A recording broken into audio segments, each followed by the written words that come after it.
Welcome to the Sports Scouting Report podcast with Lee Burkeen. Hi, everyone. You're listening to the Sports Scouting Report with Lee Burkeen. I'm your host. Today we're going to recap the LSU-Texas A&M game for LSU. Also talk a little bit of recruiting and also a little high school football playoffs. We'll do all that today. First of all, let's get into the LSU game, LSU-Texas A&M. I know it's, for a lot of LSU fans, a lot of disappointment, but I think if most fans will say this and most listeners will agree with this, once you get about 48 hours after a ball game like that, you start to think about how good this team overachieved this year, winning 9 games. And I predicted them to go 10-2 back in August. I still think they got a chance to win 10 games. I was off a little bit. They're probably going to go 10-3 or 10-4. Right now they have 3 losses, so that means they could go 10-4 possibly, I think, with a loss against Georgia in Atlanta. I'm predicting a loss in the championship game only because I just think LSU's very tired.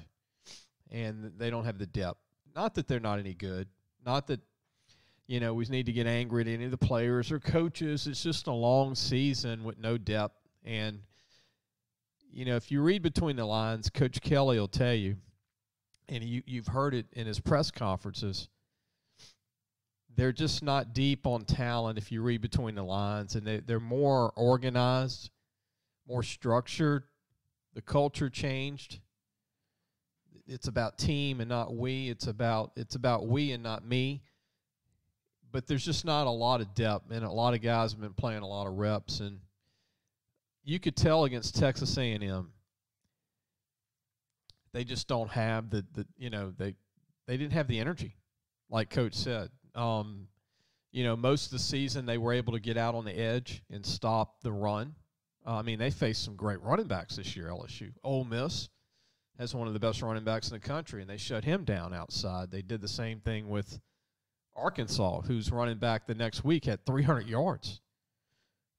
They stopped Alabama's running back, Gibbs, who's one of the top running backs, if not the top running back in the country. That's a junior. But just seeing them not be able to get out and tackle the linebackers, they look tired. Micah Bakersfield, Greg Penn, even Perkins, they just didn't have the energy. They didn't look like they were as healthy. There's no bye weeks, right now. And there's no bye week to the Atlanta game. There's no rest. So I'm not saying LSU can't beat Georgia. I just think they've hit basically they hit their potential, and I think they topped out. And it's just, Jaden Daniels did not have a good game against Texas A&M, but again, they dropped some of his balls.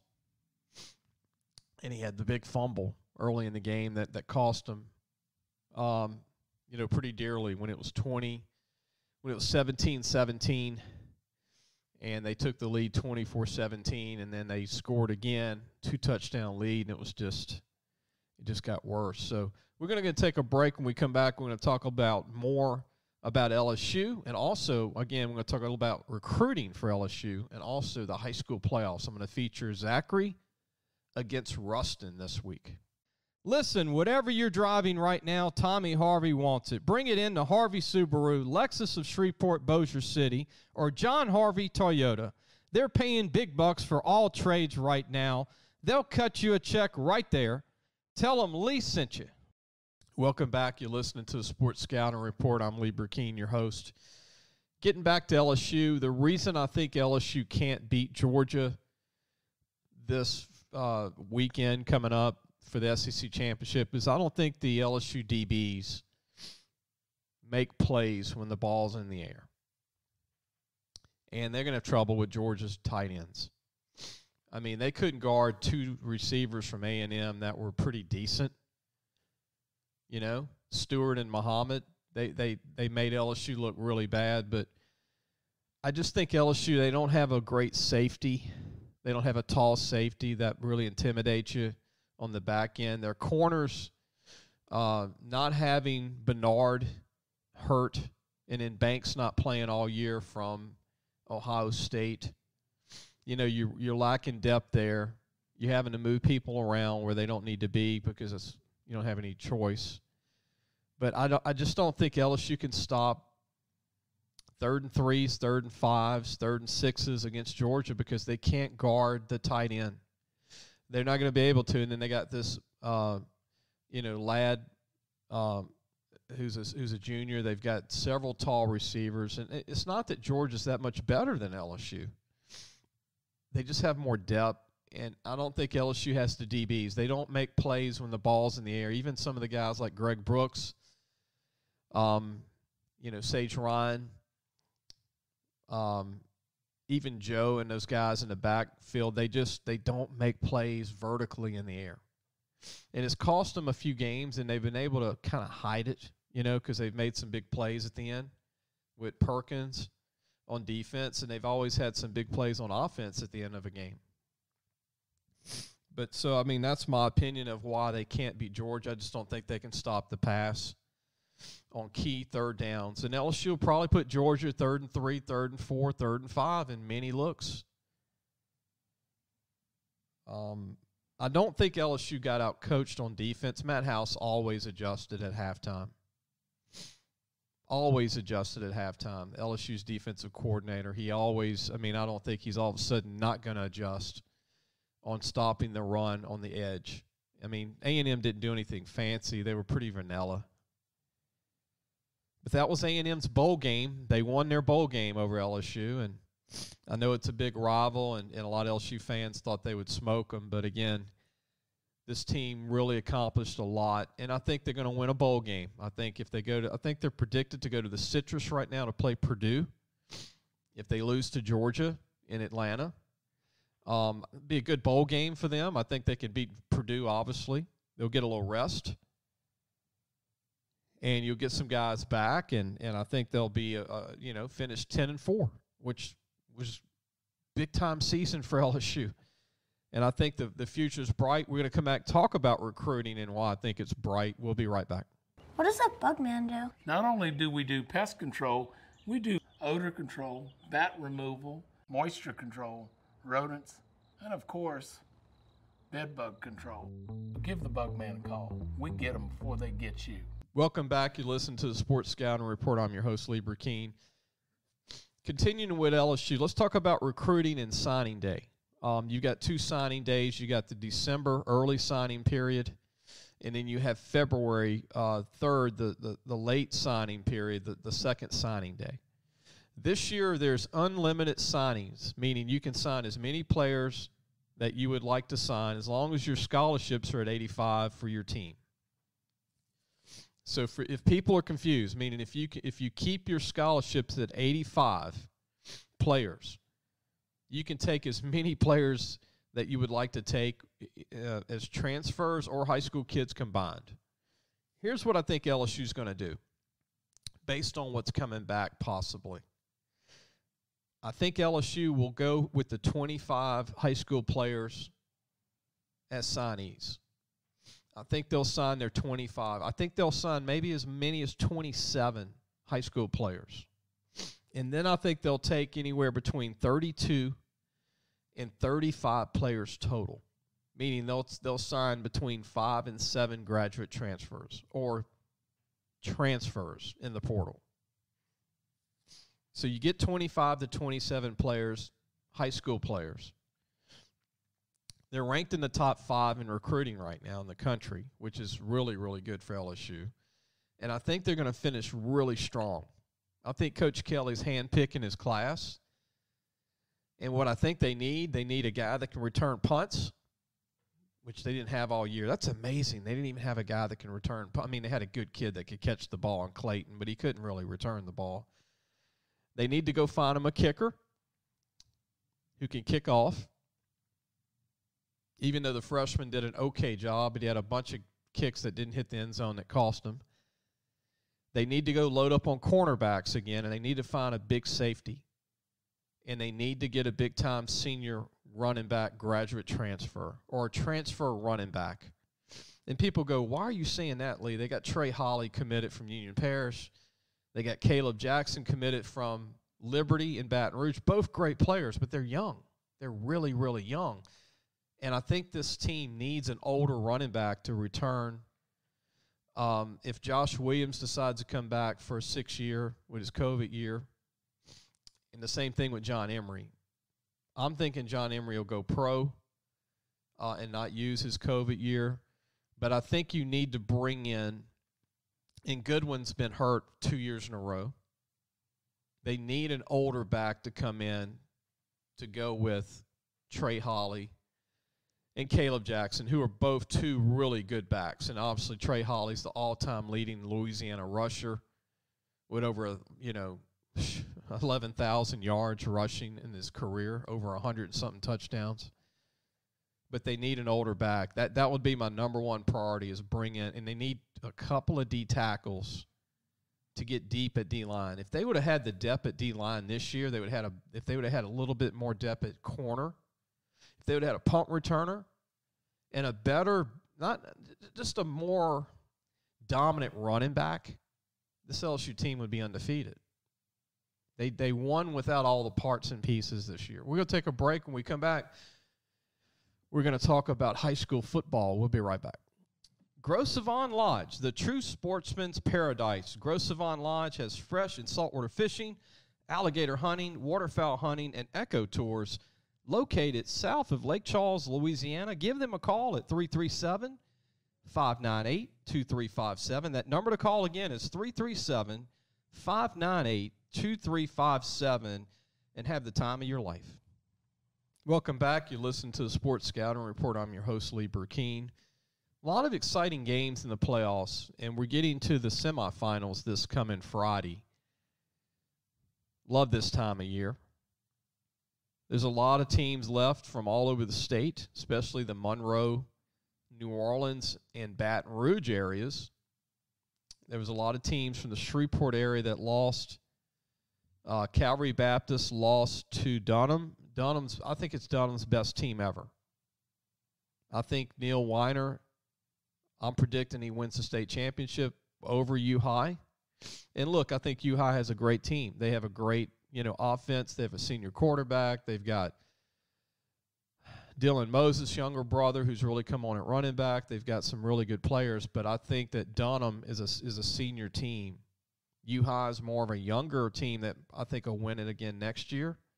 So if U-High wins it this year, they'll win it 2 years in a row. But I think that Dunham is their best team ever. That's going to be a great championship game. I think the game of the week this Friday will be Zachary at Ruston High School in Class 5A football. I'm going to tell you something right now. That's going to be the game of the century because Ruston and Zachary's played before. Zachary beat them last time to get to the state championship game. This Ruston team, let me just share this. I saw them play 2 weeks ago. They've got the best defensive line in the country in high school football, and Zachary's not far from them as far as a great D-line. And look at this. Zachary's got 3 D linemen that are committed to Power 5 colleges. Zachary does. And Zachary has another kid committed to LSU who's a linebacker. But Ruston has 11 kids on defense that will go play college ball. And they're not all seniors. 3 of their D linemen, 2 of those guys are underclassmen. They have some really good young DBs and linebackers. They have a big-time stud receiver who's a senior, about 6'3", 185. Their quarterback's going to sign probably 1AA. They've got a really good running back that's run for over 1,500 yards the last 2 years. And the offensive line for Ruston averages over 285 pounds, over 6'1", 6'2". This Ruston team is the most talented team in maybe 30 years. And look, they were pretty good last year and the year before. But I believe that Ruston High School, Zachary, the winner of that game, is going to win the state championship on the public side in high school football.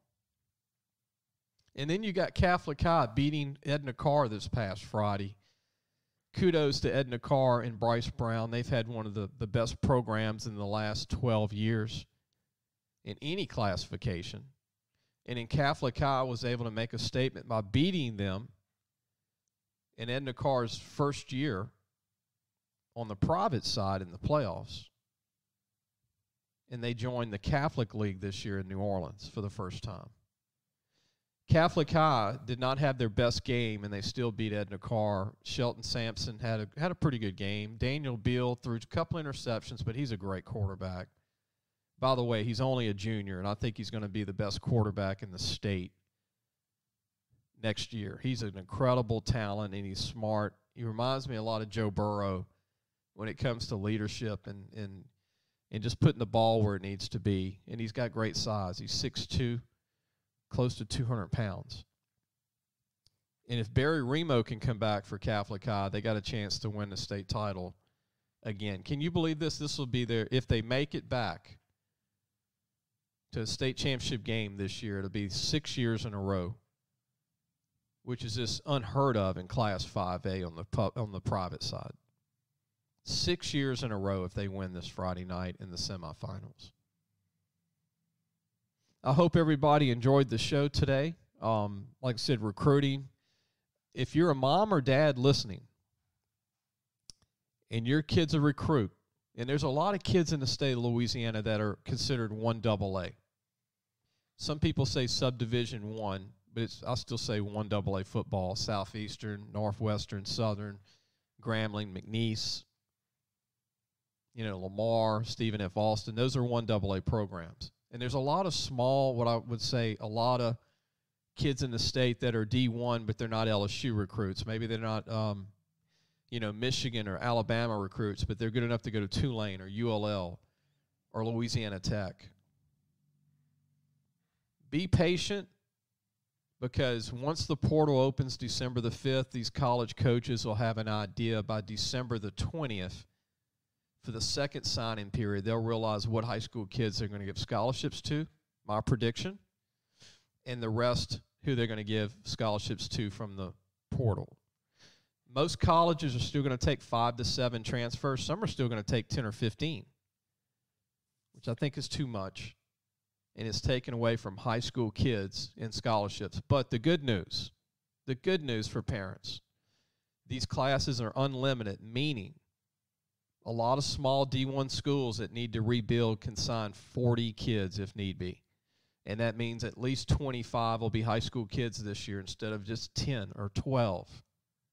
So the numbers will work out in the end. And it's just that they're going to sign a lot of high school kids in the second signing period. And a lot of kids that are high school kids are going to sign after signing day, after February 3rd. I think it's going to go all the way to April, May, where they just take their time on trying to take kids. Just be patient if you're a mom and dad. It doesn't mean your kid's not good enough. Doesn't mean they're not going to get an offer. It's just they're going to work this process now that they have the portal. And once December 5th hits and they open the portal up again, they're going to take the whole month of December to figure out what high school kids they're going to get. And then come February 3rd, they're going to look at what's left. And then it probably, I'm speaking about the D1 schools, probably after March, April, that's when the D1s are going to try and finish, a couple of months after the 2 signing periods, which doesn't make sense for people, but that's where we are now in recruiting. And a lot of your 1AA teams, D2 and D3, and junior colleges will finish up as late as probably June, maybe even July. Is that crazy or what? But that's just the world we're in now with the portal. These college coaches can take their time and not have to offer kids early that are high school football players. I don't care how good you are. A lot of kids are going to have to wait until the second signing period or after to get an offer. And it's normal now. It's the new normal. Again, I hope everybody enjoys the show. Be sure to subscribe to YouTube with us. It's free. When you go to YouTube, go hit the subscribe button. It'll help us out a lot if you're a listener. If you're a new listener or a regular listener, please do that to help us. Also, thank everybody that goes to any of the podcasts that you get. We're on Podbean, And any questions you have, write to me. If you want to write to me, lbrakeen@aol.com. If you have any questions, if you're a mom or dad, if you're not getting, if you need any help or any advice on recruiting, again, my email is lbrakeen@aol.com. And you can also get our show on Twitter and our website, lafootballmagazine.com. We'll see everybody next week. We'll see everybody on Wednesday.